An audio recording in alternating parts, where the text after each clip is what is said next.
Shalom dan selamat sejahtera kepada saudara-saudari sekalian. Di sini saya masih ingin mengucapkan selamat tahun baru 2022 kepada kamu semua. Semoga keamanan dan hadirat Tuhan bersama dengan kamu semua pada tahun ini juga. Lebih kurang 2 bulan yang lalu, saya pernah berkongsi tentang topik kebijaksanaan dalam pertuturan, iaitu bagaimana kita boleh mengeluarkan kata-kata yang positif.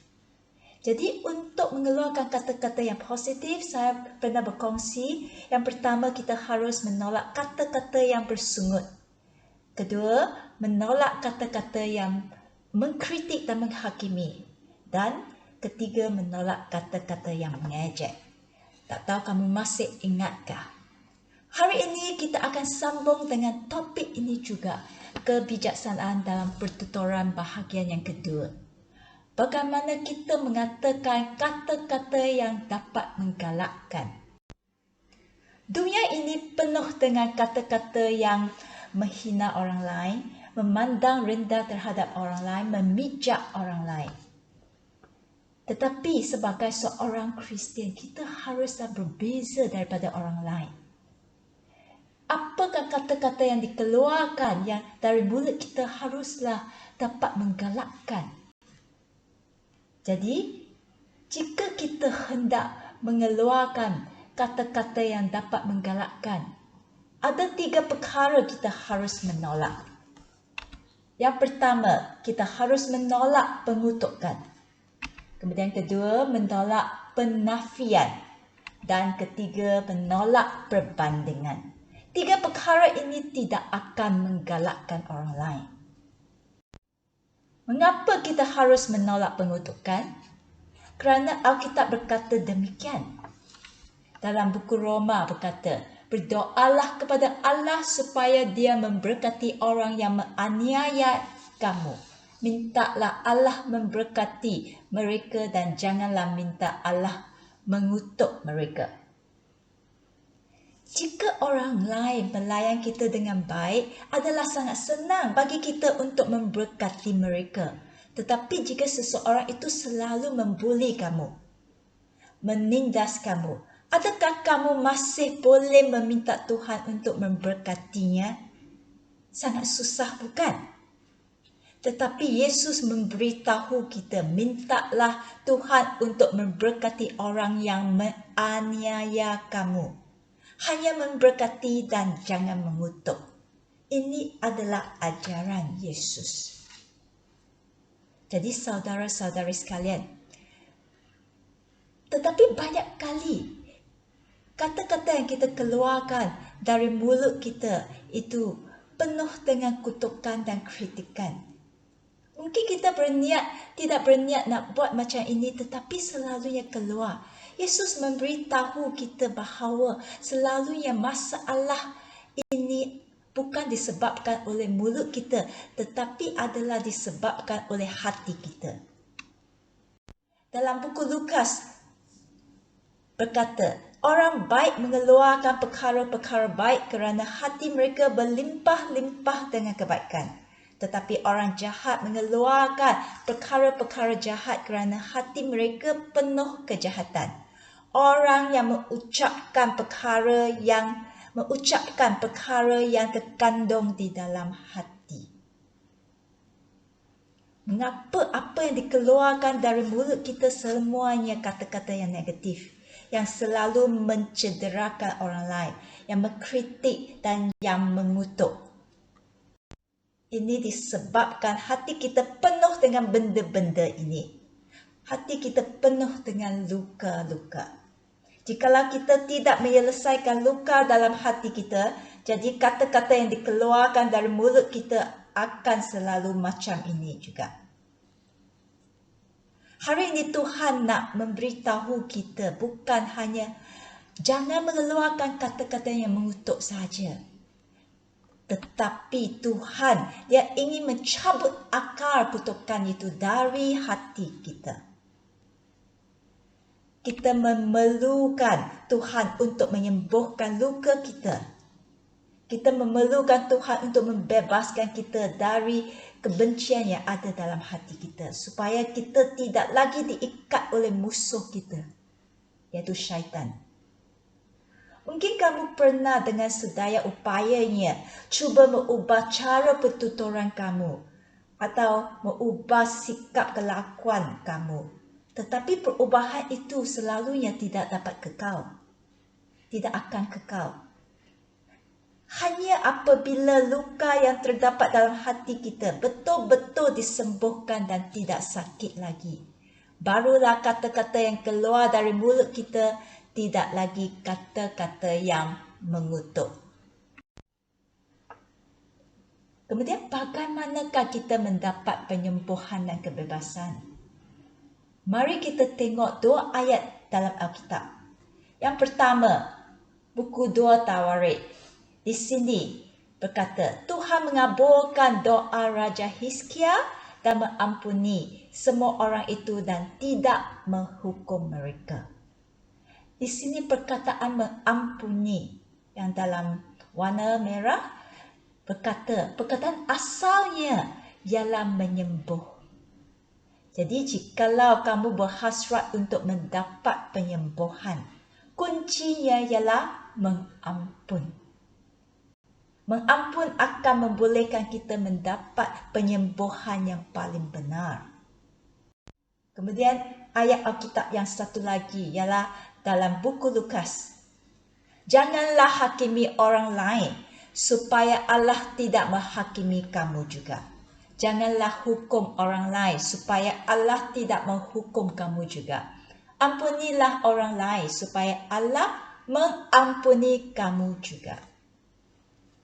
Dan perkataan mengampuni di sini, perkataan asalnya ialah membebaskan. Jikalau kamu ingin penyembuhan daripada luka-luka dalam hati kamu dan ingin mendapat kebebasan dari ikatan dosa atau ikatan musuh kita, maka kamu perlulah mengampun. Tiada cara yang lain. Berdoalah kepada Tuhan supaya kasih Tuhan menyelubungi kita. Hanya dengan kasih Tuhan, luka kita baru dapat disembuhkan. Bukan dengan daya upaya kita sendiri, kita sudah dapat mengampun. Hanya dengan kasih Tuhan, kita baru dapat berbuat demikian. Jangan membiarkan mata kamu tertumpu kepada luka kamu, tetapi palingkan kepala kamu terhadap Tuhan kita. Mengira rahmat dan kurniaan yang Tuhan berikan kepada kamu. Bagaimana Tuhan telah membimbingkan kamu dalam masa kesukaran? Bagaimana Tuhan telah membekalkan apa yang kamu perlu? Bagaimana Tuhan selalu setia kepada kamu? Mengira rahmat Tuhan. Biarlah kasih Tuhan memenuhi hati kamu. Luka kamu baru boleh disembuhkan. Kata-kata yang dikeluarkan dari mulut kamu tidak lagi akan mengutuk. Kamu baru sanggup mengeluarkan kata-kata yang memberkati dan menggalakkan orang lain. Kemudian kedua, kita haruslah menolak penafian jika kita hendak mengeluarkan kata-kata yang menggalakkan orang lain. Selalunya apabila kita memandang seseorang, kita biasanya akan fokus kepada kelemahan orang itu. Betulkah? Macam orang ini tak baguslah, orang itu tak pandailah, orang itu tak bergunalah, orang itu ini malaslah. Ada banyak yang kita apabila pandang kepada orang lain, kita nampak kelemahan mereka. Ini adalah cara kita memandang seseorang. Tetapi kita hendaklah meminta Tuhan mengubah pandangan kita terhadap orang lain. Kita hendaklah mempunyai pandangan seperti Tuhan kita. Apakah pandangan Tuhan? Apakah ajaran dalam Alkitab? Dalam buku Galatia 6:1. Saudara-saudaraku, jika seseorang didapati melakukan sesuatu yang salah, hendaklah kamu yang hidup menurut pimpinan Roh Allah membimbing orang itu kembali kepada jalan yang benar. tetapi kamu harus melakukannya dengan lemah lembut. Berwaspadalah supaya kamu sendiri tidak tergoda untuk berbuat hal yang sama. Biasanya apabila seseorang melakukan kesalahan, orang ramai akan menolaknya, tidak lagi nak menerimanya, tidak lagi nak menggunakannya. Tetapi sebagai seorang Kristian, janganlah kita menafikan orang itu. Apa yang kita harus lakukan ialah membimbing orang itu kembali kepada jalan yang benar. Dalam Alkitab terdapat seorang yang kita harus contohi. Orang itu adalah Barnabas. Dia adalah seorang yang selalu menyempurnakan atau menguatkan tubuh Kristus. Dia adalah orang yang pertama yang sudi menerima Paulus. Sebelum Paulus menjadi seorang Kristian, dia sering menangkap umat Kristian, mempenjarakan dan membunuh mereka. Jadi selepas dia menjadi seorang Kristian, umat Kristian yang lain masih curiga terhadapnya. Sama ada dia adalah Kristian yang benar atau tidak. Dia ada siapa hendak mendekati Paulus. Tetapi Barnabas, dia mengambil inisiatif pergi mencari Paulus dan menjemputnya, melayan bersama-sama dengannya. Oleh kerana Barnabas merupakan seorang pemimpin Kristian yang ramai orang hormati, apabila umat Kristian yang lain nampak sikap Barnabas terhadap Paulus, mereka baru mula menerima Paulus sebagai saudara mereka. Barnabas bukan sahaja membimbing Paulus, tetapi dia juga membimbing Markus kembali. Markus pernah mengikut Paulus dan Barnabas dalam perjalanan mubalik yang pertama, tetapi pada tengah perjalanan itu, tidak tahu sebab apa, Markus dia meninggalkan mereka dan patah balik. Paulus berasa kecewa terhadap Markus. Dia menganggap Markus adalah seorang yang tidak dapat bersabar hingga akhir. Jadi dalam perjalanan yang kedua, Paulus dia enggan membawa Markus bersamanya. Tetapi Barnabas masih ingin memberi Markus peluang. Dia membawa Markus bersamanya dalam perjalanan menyebar berita baik Yesus itu. Lepas itu kita tahu Markus dia mengikut Petrus, dan melalui naratif Petrus Markus menulis buku Markus yang terdapat di dalam Perjanjian Baru Alkitab. Jika tiada Barnabas yang membimbing Markus kembali, kemungkinan Alkitab kita tidak akan ada buku Markus. Jadi janganlah kita melekat label terhadap seseorang dan menganggap orang itu tidak lagi boleh digunakan. Jangan menafikan orang yang pernah membuat kesalahan. Belajarlah daripada Barnabas, membimbing orang lain kembali ke jalan yang benar. Kemudian yang ketiga, jika kita hendak mengeluarkan kata-kata yang menggalakkan, kita haruslah menolak perbandingan. Mengapa menolak perbandingan? Dalam buku Efesus berkata, kita ciptaan Allah. Kita ciptaan Allah. Kerana kita hidup bersatu dengan Kristus Yesus, Allah telah menjadikan kita untuk mengamalkan perbuatan baik yang sudah disediakannya untuk kita lakukan. Ciptaan Allah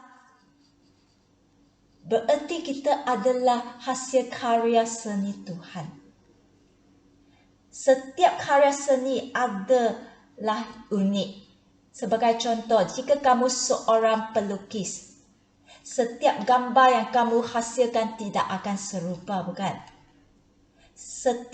Walaupun kamu lukis benda-benda yang sama, tetapi setiap keping gambar tentu ada keunikannya. kerana ini adalah karya seni dan bukan produk yang seragam yang dihasilkan dari kilang. Dalam buku Kejadian, bab 1 ayat 31, apabila Tuhan selesai penciptaan seluruh alam semesta ini, Allah memandang, di sini Alkitab berkata, Allah memandang semua yang sudah dijadikannya dan dia sangat berpuas hati. Allah berasa puas hati dengan kamu. Dan Allah juga berasa sangat puas hati dengan saya. Kerana kita semua adalah ciptaannya. Dia nampak semua hasil ciptaannya adalah sungguh baik. Dalam Alkitab English berkata, very good. Dalam mata Tuhan, kita adalah sangat unik dan tiada sesiapa pun yang dapat menggantikan kita. Jadi kita tidak perlu membandingkan diri kita dengan sesiapa pun. Kita juga jangan membandingkan orang lain dengan sesiapa pun. Selalu yang ibu bapa suka membandingkan anak-anak mereka dengan anak jiran, dengan anak saudara mara. Jangan kita berbuat demikian kerana anak kita adalah unik. Dan Tuhan nampak mereka adalah very good. Apa yang kita harus lakukan ialah mencontohi Yesus supaya kita akan lebih menyerupai Yesus Kristus.